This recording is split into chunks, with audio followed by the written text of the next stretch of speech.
Baik, Assalamualaikum warahmatullahi wabarakatuh. Perkenalkan, nama saya Olivia Oslan, NIM 17002144. Di sini saya ingin mempromosikan suatu usaha yang akan saya bangun, yaitu bernama Rumah Bimbel. Di sini terlebih dahulu, saya ingin memberitahukan kepada teman-teman semua latar belakang adanya Rumah Bimbel ini. Sama-sama seperti yang kita ketahui saat sekarang ini, rendahnya motivasi dan kesadaran para pelajar hanya mengandalkan waktu belajar di sekolah saja. Maka dari itu, kita perlu suatu wadah alternatif bagi para pelajar, bukan hanya belajar di sekolah saja, tetapi belajar di luar sekolah juga sangat menyenangkan dan tidak membosankan, dan pembelajaran yang mudah dipahami.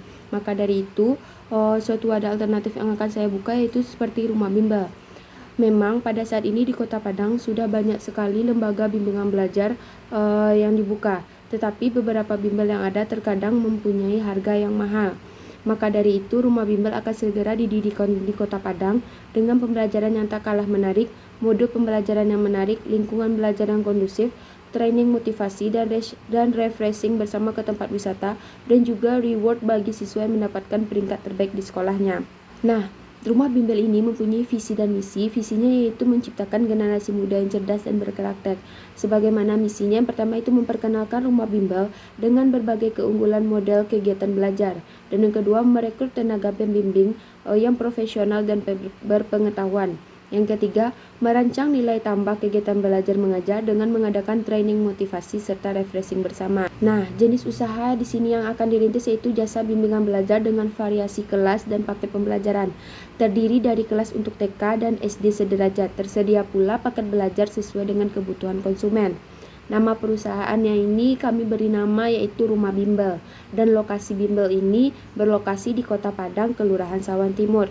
Saya ingin membacakan struktur organisasi perusahaan saya yaitu Rumah Bimbel, dan ada direktur yang bernama direktur kami yaitu saya sendiri, Olivia Oslan, dan bagian akademik kita mempunyai Ibu Melani, bagian administrasi Ibu Meizi, bagian keuangan Ibu Intan, bagian marketing Bapak Ilham, dan tutor atau instruktur bernama Ibu Melani. Nah, adapun deskripsi pekerjaannya, direktur bertanggung jawab penuh atas apa yang berhubungan dengan Rumah Bimbel, mengkoordinir, mengontrol, dan mengawasi para karyawan, menetapkan suatu kebijakan di Rumah Bimbel, dan membimbing dan mengevaluasi kinerja para karyawan. Nah, tugas bagian akademik yang pertama yaitu mengelola jadwal bimbingan dan tutor beserta perubahannya, mengontrol, menganalisa, dan membuat kebijakan dari perkembangan akademik siswa dan perkembangan kualitas tutor. Dan yang ketiga, mengelola kalender akademik.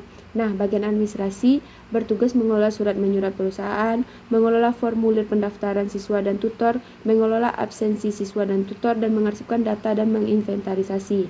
Nah, bagian keuangan bertugas mengelola catatan pengeluaran pemasukan keuangan, membuat anggaran keuangan, dan mampu mengatur keuangan dari Rumah Bimbel. Nah, bagian marketing mendapatkan tugas seperti bertanggung jawab mengelola brosur untuk disebarkan dalam rangka promosi, bertanggung jawab atas perekrutan tutor serta para siswa, mengatur jadwal kunjungan ke sekolah-sekolah dan menawarkan Rumah Bimbel, dan mengelola akun media sosial dan website perusahaan untuk mempromosikan Rumah Bimbel. Nah, bagian tutor atau instruktur mendapatkan tugas bekerja sama dengan bagian akademik, membimbing para siswa sesuai dengan keahlian yang dimiliki, bertanggung jawab penuh atas kemampuan para siswa, mengadakan evaluasi pembelajaran terhadap para siswa, dan menggunakan modul yang praktif untuk para siswa. Di sini kami mempunyai target konsumen. Dalam masa awal pendirian, Rumah Bimbel menargetkan konsumen dari sekolah TK Kartika 18, SD Negeri 31 Jati Tanda Tinggi, SD 25 Jati Tanda Tinggi, SD 14 Jati Tanda Tinggi, dan SD 25 Jati Tanda Tinggi, dengan target jumlah siswa tahun awal berdiri sebagai berikut. Untuk yang pertama, paket TK dengan jumlah siswa 20 orang, jumlah kelas 2, dan yang kedua, nama paket SD sederajat, jumlah siswa 40 orang dengan jumlah kelas 4. Yang ketiga ada paket mata pelajaran pilihan dengan jumlah siswa 20 orang dengan jumlah kelas 2, dengan total jumlah siswa semuanya 80 orang dan jumlah kelas 8. Selain itu, pemasaran juga akan dilakukan di beberapa perumahan yang ada di wilayah Sawahan Timur, diantaranya Asrama Tenia di Sawahan, PJKA, dan Sumur Bor. Keunggulan produk dari Rumah Bimbel ini bukan hanya belajar terkait paket belajar yang dipilih oleh para siswa, tetapi mereka juga dapat menikmati fasilitas lainnya seperti gratis training motivasi yang diadakan setiap minggu pagi bagi seluruh siswa rumah bimbel. Nah, dengan adanya training ini diharapkan para siswa sudah selalu termotivasi dalam kegiatan belajar mengajar dengan tidak melupakan nilai-nilai spiritualisme. Dan yang kedua, gratis refreshing bersama ke tempat wisata setiap sebulan sekali. Dan ketiga, hadiah bagi siswa yang mendapatkan peringkat 1 secara 3 kali berturut-turut di sekolahnya. Yang keempat, para pengajar yang profesional. Dan yang kelima, modul belajar yang menarik, praktis, dan mudah dipahami. Dan yang keenam, lingkungan belajar yang nyaman dan kondusif dilengkapi dengan wifi gratis. Nah, berikut merupakan biaya yang ditetapkan untuk para siswa di bimbingan rumah bimbel. Nama paket yang pertama TK, biaya pendaftaran 20.000 dengan biaya bimbingan 850.000, total biaya 1 tahun 1 juta. Dan yang kedua, nama paket SD sederajat dengan biaya pendaftaran 30.000, biaya bimbingan 1.350.000 dan total biaya 1 tahun 1.500.000. Dan yang ketiga, nama paket mata pelajaran pilihan dengan biaya pendaftaran 20.000, biaya bimbingan 900.000 dan total biaya 1 tahunnya 1.150.000. Gedung kantor dan tempat belajar rumah bimbel berada di Kota Padang, Kelurahan Sawan Timur, Asrama TNI AD Sawahan. Lokasi ini berada di dalam Asrama TNI AD dan dekat dengan sekolah-sekolah dan perumahan. Nah, rumah bimbel dalam pemasaran menggunakan bauran promosi sebagai berikut, yaitu penjualan langsung.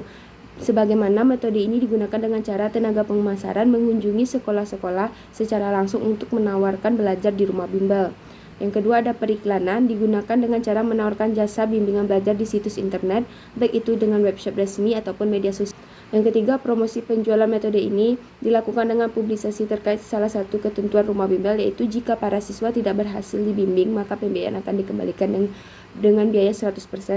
Dan dengan seperti itu tentu akan menghilangkan keraguan para orang tua untuk mendaftarkan anaknya di rumah bimbel. Nah, di sini saya akan memberitahukan biaya untuk memulai bisnis. Berikut merupakan estimasi model yang diperlukan untuk membangun jasa bimbingan belajar rumah bimbel. Yang pertama ada biaya perizinan, yaitu 800.000, sewa gedung 2 juta, peralatan kantor 2.500.000, peralatan belajar 3 juta, sarana belajar 2 juta, tenaga kerja 4 juta dengan total 14.300.000. Nah, di sini saya juga akan memberitahukan keuntungan per tahunnya. Yang pertama ada penerimaan dana dengan biaya pendaftarannya, total pendaftarannya itu sekitar 15.200.000, biaya bimbingan 125 juta dengan total 140.200.000. Nah, pengeluaran dana seperti perkantoran 16 juta, tenaga kerja 48 juta, pemasaran 8 juta, pembelajaran 5 juta, total 77 juta. Totalnya 77 juta. Nah, laba per tahunnya penerimaan dana dikurang pengeluaran dana sekitar 63.200.000. Mungkin pada awal-awal tahun mungkin adanya kami menganalisis adanya risiko usaha. Yang pertama yaitu kekurangan siswa pada bulan awal berdirinya rumah bimbel, tenaga pengajar yang perlu dibimbing dalam jangka waktu 2 bulan sehingga menambah biaya dan menghambat proses pembelajaran. Antisipasi risiko usaha yang sudah kami tentukan, yang itu pertama, memaksimalkan pemasaran jauh sebelum lembaga bimbel didirikan dengan berbagai bauran informasi promosi yang telah ditetapkan. Yang kedua, memfilter tenaga pengajar sehingga menghasilkan tenaga pengajar yang profesional dan tidak perlu dibimbing lagi. Nah, sekian pemasaran pemparan proposal bisnis jasa lembaga bimbingan belajar rumah bimbel. Bisnis ini sangat memiliki peluang yang cukup baik untuk bersaing di dunia kewirausahaan. Dilihat dari produk yang ditawarkan, yaitu biaya pendidikan yang sangat diperlukan saat ini dan untuk waktu yang cukup lama ke depannya.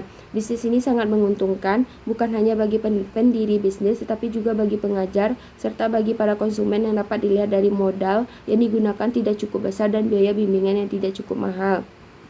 Nah, saya mengakhiri penyampaian bisnis plan ini. Mohon maaf apabila ada kesalahan. Saya akhiri dengan wabillahi taufiq wal hidayah. Assalamualaikum warahmatullahi wabarakatuh.